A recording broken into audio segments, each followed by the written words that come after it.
داسې د ساينس او فلسفي علم به هم در سره وي او کوم چې مشهور واقعات بیانې ابن شیبانو لکه بیگ بینګ شو د دې په باره کې سره معلومات بیگ بینګ څنګه وشو د بیگ بینګ د لپاره علت سره ته ورسره د علت او معلول پته لګی تلی د بیگ بینګ د لپاره علت شو زه د قدیم فلسفو خدا نظریه و چې ماده څه ده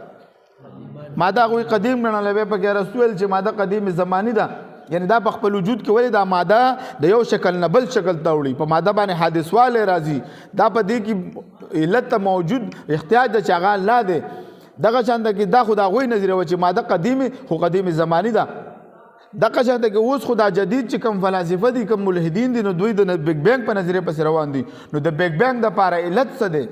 علت خو موږ ته معلوم ده چې الله دا پیدا کړی ده چې الذي خلق الموت والحیات ليبلوکم ایکم احسن عملا الله وایي چې ما پیدا کړی استه چې تاسو څه شی بولئ زبانو ما خپل عبادت د لپاره پیدا کړی موږ له معلوم ده د بیگ بینګ نظریه بیگ بینګ په ذریعہ دنیا پیدا شوې ده کو په بل خو الله دا پیدا کړی ده خو تاسو موږ ته پوښتنه کو چې د بیگ بینګ د لپاره علت څه بیگ بینګ سره وخت شروع شو وخت چې یو کار کې دی شي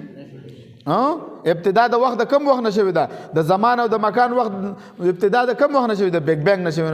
نو چې نه زمان او نه مکان چې ماده نه وانه نه زمان او نه مکان نو ده ار یو کار چې کیږي وخت به زمان به مکان دا ضروري دی ورته نو بیگ بینګ څنګه وشو ماده پیدا شو زه د ماده پیدا شو نو زه د ماده اوس چیرته ماده موجود ده هر څه ماده رسه د ماده پکې نشته دا چې څومره اعتراضات موږ په دې باندې کړي مخکې درسونو کې مولوی صاحبانو نو د دنه بسنه خبري نظریه د ارتقا ده نظریه د ارتقا ډارون پیش کړي مولوی صاحبانو دوی ویل چې دا انسان ارتقا کیږي تخلیق نه دی شوی دا ماده د بلې ماده سره یو ځای شي نو دنه بل جسم جوړ شي بل جسم جوړ شي دا کیږي موږ دا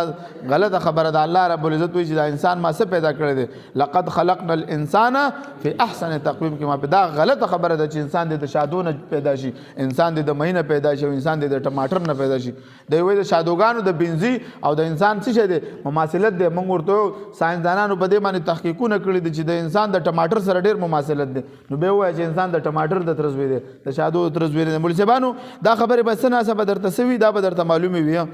چې کله تا ته دا خبره یاد وي نو بیا چې ملحد کوم اعتراض کوي نو تبه هغه فلسفه پیژنې جواب بول ورکې